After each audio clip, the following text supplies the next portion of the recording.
ഷുക്കൂറിന്റെ ജീവൻ തിരിച്ചു കൊടുക്കുവോ?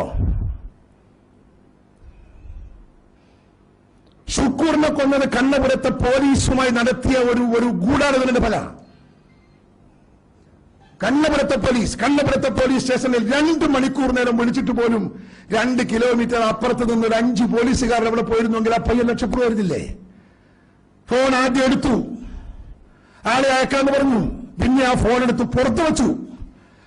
ഗൂഢാലോചന ഇല്ല എന്നകത്ത്.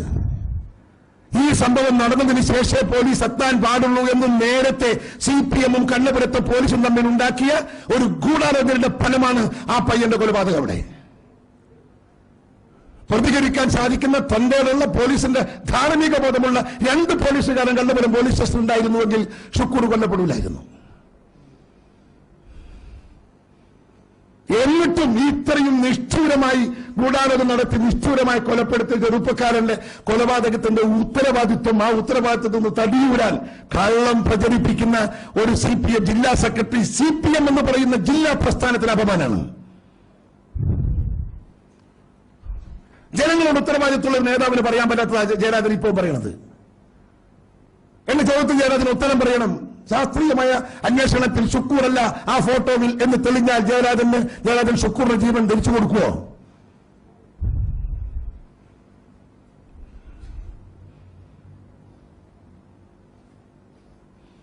സത്യത്തിൽ കണ്ണൂരിലെ CPM-ന്റെ ഇടപര്യന്തമുള്ള രാഷ്ട്രീയ പ്രവർത്തനം നോക്കി അതൊരു ഭീകര സംഘടനയെ പ്രഖ്യാപിക്കേണ്ടതാ. ഒരു ജനാധിപത്യ സംവിധാനത്തിൽ പ്രവർത്തിക്കാൻ എന്തർഹത CPM-ന്?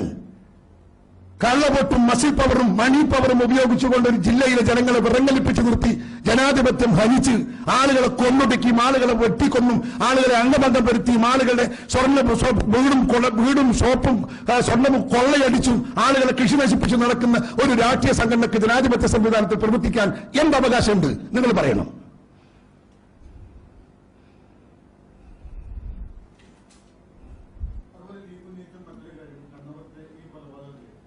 നോക്കിയിട്ടാണ് ഈ കൊലപാതകത്തിന്റെ സിസ്റ്റം നോക്കിയിട്ട് അവർ പറയുന്നത്. ഞാനും അത് തന്നെ ഉദ്ദേശിച്ചത്, ഞാനും അത് തന്നെ പറയുന്നത്. ഞാൻ നക്സൽ എന്ന് പറയുന്നില്ല, പക്ഷേ ഒരു ഭീകര സംഘടനയുടെ എല്ലാ രൂപവും ഭാവവും ആ കൊലപാതകത്തിനുണ്ട്. അത് ഇത് മാത്രമല്ലേ നേരത്തെ ഉണ്ടായിരുന്നു. നേരത്തെ ആ കൂത്തുപറമ്പിൽ ഒരു കൽവെട്ട് പണിക്കാരനെ കൊണ്ടുപോയിട്ട് തല തറച്ച് ഒരുത്തലിട്ട് ബോഡി തറച്ച് ഒരുത്തലിട്ട് ബോഡിയും തലയും 2 ദിവസം പറഞ്ഞ് കൂട്ടി യോജിപ്പിച്ചപ്പോ ഒരു തൊഴിലാളിയാണെന്ന് മനസ്സിലാക്കാതെയില്ലേ? ഏത് രാഷ്ട്രീയ പാർട്ടിയെ ചെയ്യാ കൊലപാതകം? ഏത് രാഷ്ട്രീയ പാർട്ടിയെ ചെയ്യാ? ഇടുക്കിയിൽ നടന്ന സംഭവം ഒരു താലിബാൻ സംഭവം എന്ന് പറയുന്ന പിണറായി വിജയന്റെ സ്വന്തം നാട്ടിൽ നടന്ന കൊലപാതകത്തിന്റെ കഥയാ ഞാൻ നിങ്ങളെ മുമ്പ് പറയുന്നത്. ഓട്ടോറിക്ഷ പോകുമ്പോൾ പിടിച്ചെടുത്ത് കൂട്ടിക്കൊണ്ടുപോയി കാറിനകത്തിട്ട് വെട്ടി, കാറിനകത്ത് വെട്ടി നുറുക്കി, തലയൊരുത്തലിട്ട് തടിയൊരുത്തലിട്ട്, തടി കിട്ടിയോ തലക്ക് പരതി, തല കെട്ടിയോ തടിക്ക് പരതി. അടുത്ത ദിവസം ഇത് കൂട്ടിമുട്ടിയപ്പോ ആളെ മനസ്സിലായി. ആരെ ചെയ്യാ കൊലപാതകം? ഭീകര സംഘടന പോലും ചെയ്യോ അങ്ങനത്തെ ഒരു കൊലപാതകം? നക്സലിസം തമ്മിൽ എന്താ വ്യത്യാസം? നക്സലിസം തലവെട്ടി പടിയിൽ കൊണ്ടുപോയി വെച്ചു, സ്റ്റെപ്പിൽ കൊണ്ടുപോയി വെച്ചു, വീട്ടിന്റെ പടി കൊണ്ടുപോയി വെച്ചു തല. ഇവര് തലയെടുത്തിട്ട് കുത്തിക്കാട്ടി തീർന്നു. എന്താ വ്യത്യാസം? എന്താ ഇവരും ലക്ഷം തമ്മിൽ വ്യത്യാസം പറയും? എന്താ ഡിഫറൻസ്?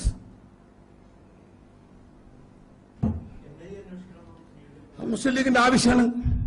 മുസ്ലിം ലീഗിന് അത് ആവശ്യപ്പെടാൻ അവർക്ക് അവകാശമുണ്ട്. അവരുടെ കണ്ണൂരിൽ അവർ മാനസികമായി വൂണ്ടഡായ ആളുകളാണ്. ഒരുപാട് അക്രമത്തിന് രക്തസാക്ഷിയായവരാ. ഒരുപാട് കൊള്ള നടന്ന മുസ്ലിം സമുദായത്തിലെ വീടുകൾ നമുക്കറിയാം. ഇത്രമാത്രം പീഡിപ്പിക്കപ്പെട്ട ഒരു സമുദായം കണ്ണൂരിൽ വേറെയില്ല. സാമുദായികമാണ് അവിടെ.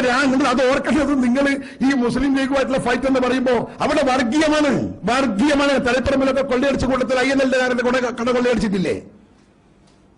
അത് ഇടത്തോട്ട് മുണ്ടെടുത്തോണ്ട് എല്ലാം ആക്രമിക്കുക, ഇടത്തോട്ട് മുണ്ടെടുത്തോണ്ട് കടകളൊക്കെ ആക്രമിക്കുക. വർഗീയമാണ്. പാനൂർ നടന്ന സംഭവം അങ്ങനെയല്ലേ? പാനൂർ നടന്ന ഇവർക്ക് പിന്തുണ പ്രഖ്യാപിച്ച കാന്തപുരത്തിന്റെ ആളെ ഇടത്തോട്ട് മുണ്ടെടുത്തുള്ള പേരിലല്ലേ അന്ന് രാത്രി അടിച്ച് മുറിച്ചിട്ടത്? ഹജ്ജിന് പോകാൻ പോകുന്ന ആളുകളെ ഓർമ്മയില്ലേ? ഇവർക്ക് വേണ്ടി വോട്ട് പിടിച്ച പാർട്ടിക്കാര് INLകാർക്ക് വെട്ടുകിട്ടില്ല, INLകാരെ സ്വത്ത് നശിപ്പിച്ചില്ല, INLകാരുടെ കൊട കള്ളയടിച്ചില്ലേ?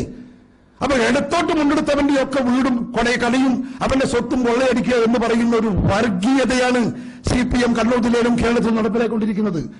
ലീഗ് മുസ്ലിം എന്ന് പറഞ്ഞാൽ എല്ലാം ലീഗാണെന്ന അതിനകത്ത് വ്യത്യസ്തമായ അവാന്തര വിഭാഗങ്ങളുണ്ട്. പക്ഷെ ഒരു അക്രമത്തിന്റെ മുഖത്ത് ഇതൊന്നും CPM-ന് ബാധകമല്ല.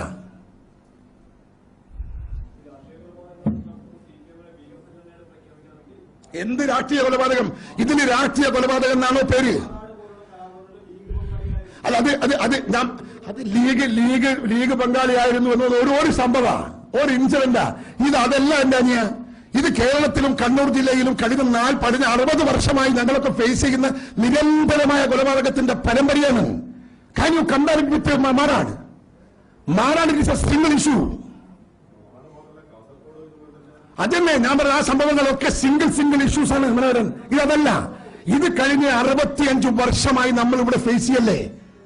65 ഇയേഴ്സായി കണ്ണൂരിൽ എത്ര ആയിരക്കണക്കിന് ആളുകളാണ് ഇതിന്റെ രക്തസാക്ഷികൾ, ജീവിക്കുന്നവരും അല്ലാത്തവരും രക്തസാക്ഷികൾ. എന്റെ പേരിൽ ആരോപണമില്ലാതെ ഏതൊക്കെ സംഭവം ഏതാ? ഈ വിചാരത്തിന്റെ കേസിൽ ഞാൻ പ്രതിയാണോ? നിങ്ങളെന്നെ പ്രതിയാക്കാൻ ശ്രമിച്ചു എന്നുള്ള സത്യം. ഞാൻ പ്രതിയാണോ? ഞാൻ പ്രതിയായോ?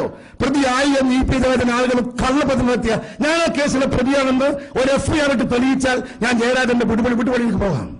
പറയട്ടെ, തെളിയിക്കട്ടെ.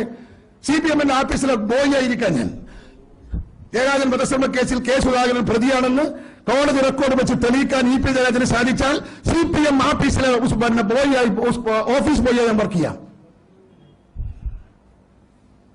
ജയരാജൻ ഇങ്ങനെ കുറെ കുളൂസ് പറഞ്ഞിട്ടുണ്ട് മുമ്പ്.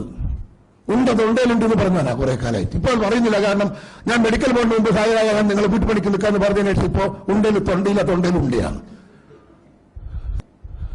വേറൊന്നാണ് ഇത്. അതൊക്കെ കുറെ കാലം നിങ്ങൾ കണ്ണൂരിൽ കേട്ടതാ. ഓരോ രാഷ്ട്രീയ നേതാവിന്റെ വ്യക്തിത്വം വിലയിരുത്താനുള്ള സ്റ്റേറ്റ്മെന്റ് ആയിട്ട് നിങ്ങൾ അതിനെ കാണണം.